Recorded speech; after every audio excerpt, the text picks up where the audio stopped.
Hi, my name's Angelina, and today I'm going to be sharing some things to do before you start a homeschooling journey. I think some of these are kind of obvious, maybe, I don't know. I've been homeschooling for so long, I think I take for granted some of the things, but I'm going to share with you as much information as I possibly can. And if you have any questions afterwards about anything that I'm talking about, please definitely comment below. I'm also going to put my Instagram. I don't have much on there or anything right now, but I'm going to put the Instagram because I would love to have conversations and answer like more specific questions of anybody that wants any help. I'm super excited that you clicked on this video and that you're thinking about homeschooling or you're just like interested in homeschooling. Homeschooling is honestly my passion. I don't know, like it just came out of nowhere, I feel like, when my daughter was little, and I'm just honestly obsessed with it.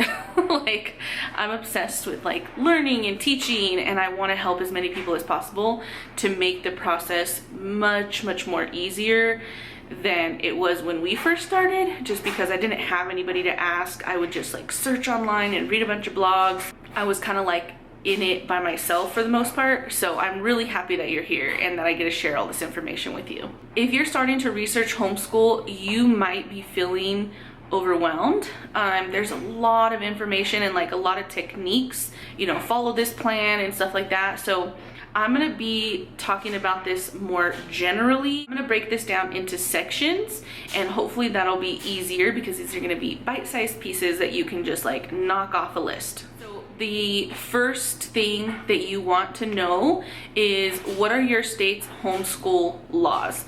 The reason why you want to start here is because if I'm telling you what I'm going to do to plan my school year and how I set up my school year, that's going to be completely different from Colorado, which is where I am, to, you know, another place, another state. Some states are very lenient, some states are very strict. The website that I'm going to recommend you visit to just like get into your own state's homeschool laws is going to be on the screen right here, hslda.org, and they have a map, which I'm going to put this in the description so you can go straight to the website, but they have a map. You just click on your state and it has a link to your state's website where you can see all the information. HSLDA, they're like homeschool law. So that's like a homeschool law website with like attorneys and stuff like that. They fight for homeschool rights. It's actually pretty cool. So that's also a really good resource in general. I just feel like if you are following every single law and you're doing everything that you need to do, you are covering your own self. And you will go into it like more peaceful, you know, knowing that everything's on the up and up. The next thing I recommend doing is starting the deschooling process. So deschooling is basically a purposeful break between public school, or maybe even what you just know about school if your kids are not going to public school at all, and homeschooling. There's just so many differences between public school and homeschool. One of the biggest mistakes I feel like most people make is trying to copy what happens at public school at home. It doesn't really translate. Like everything is just so different when you have only a few kids, a handful of kids, compared to like a whole classroom, a whole entire school, and how the flow of that operates. I'm actually going to be making a whole separate video about deschooling. I haven't filmed it yet, but I'm like considering posting it before this one.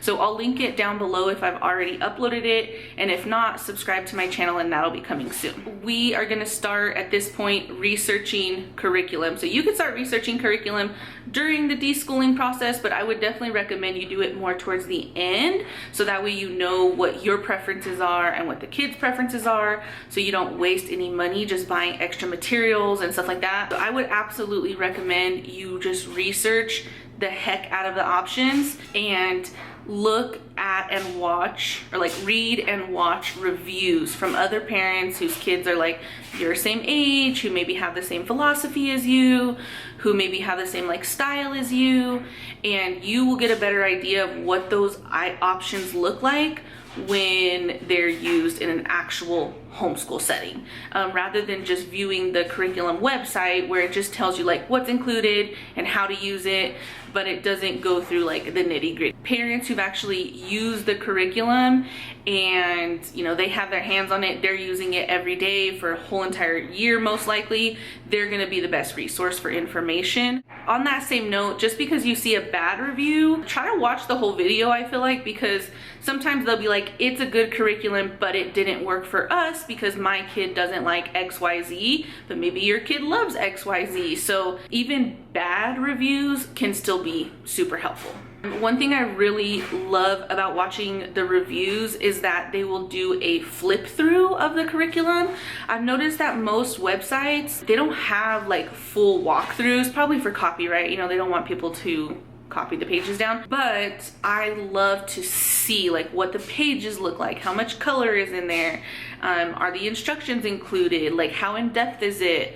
So I love flip throughs. I like to know what people don't like about it, especially as like a single working mom. I need to know like exactly what the curriculum is going to be laid out like before I can like commit to it. Moving on to the next thing, we are going to collect minimal supplies, minimal school supplies. So what I mean by this is, don't go get everything that you imagine your kid might use or kids might use for the whole entire school year or through their whole entire homeschool journey. Just get the basics. Anything that is on the supply list for the curriculum that you're using. I would maybe do just the first quarter of things instead of the whole entire school year, because as you use the curriculum, your opinions might change. You might see like, well, we don't really like doing that, or we do it this different way. And instead of spending like a bulk of money at the front, just try your best to hold off. So the fifth thing or next thing is to decide where you're going to homeschool. We've landed on the dining room table. I have this whiteboard here in our like dining area. She has her desk in her room. This really just depends on your setup. You may want a desk in every kid's room. You may want to do this in the living room. You may want it wherever you want to do it. You just want there to be kind of like a home base for school supplies and sitting down to do the homework, because even if you're more flexible, which we are, she does school all over the house. If you have a place that they do school, if they are unfocused or you just need to like sit down together and it needs to be like a more official day for whatever reason, sometimes like that just happens. Having one particular place just makes it easier to regroup and to calm our minds, like, okay, we're sitting down right here and we're doing some schoolwork, or we're going over things, we're grading papers, whatever it is. And then also designate an area for school supplies that the kids are going to use. She has this like caddy on top of her homeschool drawers, and that's all the stuff that she could possibly need to do like a basic day of homeschool. It's not science, you know, stuff like that, but it's just the basics. A couple color pencils, a couple markers, regular pencils, erasers, and sometimes I put like a little sticky note in there in case she needs to like write something down on the page. Just like an area that they can go and like get school supplies. I also have a homeschool shelf is what I call it, and that's in the closet because that's just stuff we don't really use, but I can't really get rid of. I'm gonna do a tour of it right before we go replenish supplies for the year, which is gonna come in a few weeks. So if you wanna see that, stay tuned. All right, so this next one is gonna be getting into the nitty gritty. I will absolutely have a video. I know I'm like promising a million videos, but I will have another video on how to schedule curriculum, and then an actual walkthrough where I am scheduling curriculum. Once I have it all, it's all here. I'll take you through what we're using and how I'm scheduling it and all of that. But pretty much what I do now is divide the curriculum by 4 quarters. And then I put a sticky note on the page that we should be done with for the first quarter, for the second quarter, for the third quarter, and for the end of the year. So for example, if there's 160 lessons, then divide that by quarters. Is going to be 40 per, and I go through 1 quarter at a time, because that's my favorite method, as we've learned here. I go through 1 quarter at a time and say, how many lessons do we need to do each week to get 40 lessons done in the quarter that I've decided our school year is going to be. Sometimes that's an entire school year, or like an entire calendar year. Sometimes that's just a school year. So it really just depends on the year, but I'm gonna break that down in greater detail but you're going to want to pick a method, whether it's trimester, semester, and divide the curriculum by the amount of lessons to the amount of weeks that you're going to be doing.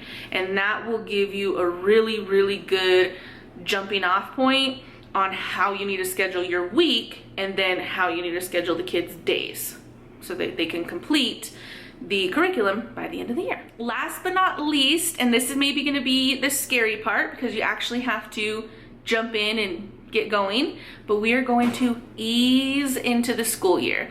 So because we're easing in, and this is not necessarily going to be on the same schedule that you just planned, you want to probably start a couple weeks early, just to get the kids and yourself familiar with what it is like to have to sit down, open up the books, put the DVDs in, get on the computer, whatever it is, and actually get started doing school. I typically start with the subjects that my daughter needs help with the most. I feel like if you have those down first at the beginning of the year and get a jump on those, it's easier to get into the stuff that they actually like. This is also a period of time where you're going to kind of just be more mindful of when are we taking snack breaks. This subject goes before this subject. You may have it in your mind during your schedule that we're gonna do like math, reading, art. You might have like how you're going to do it, where when you actually get into doing it, you're like, well, they really love to do art for like an extended period of time, so that's gonna come at the end of the day versus like in between. Even though taking an art class in the middle of the day is kind of fun, it might not work out if they want to spend an extended time, stuff like that. So this like 2-week grace period is just for pinning down exactly what your days are going to look like. And the fun thing is, and the good thing is, you don't have to really feel stressed about this and feel like you have to get it right the first time, or the year is just going to be off to a bad start. Kids are resilient, and if they don't like the schedule, you all can change the schedule. If you don't like it, if you're spending too much time on a subject, you can really tweak it to whatever you need. You can work around your work schedule. You can work around another parent's schedule. I mean, this is like 100% customizable to you, your routine, and your family. I hope this clarified some of the things you'll want to do before you start homeschooling. I tried to be as detailed as possible without overwhelming you, but if you have any questions, absolutely let me know, because I'm more than happy to help. I'm an open book, and I would love to chat with you in the comments. I'll talk to you next time. Bye. Look. Is the camera on? Dead. Yeah, I'm trying to cover up my burn with this hoodie, and it's working. Lord, this is what having a preteen is like. They want to tell you how to do everything. It's like I didn't exist before she turned 12. Okay, for the 30th time here, let's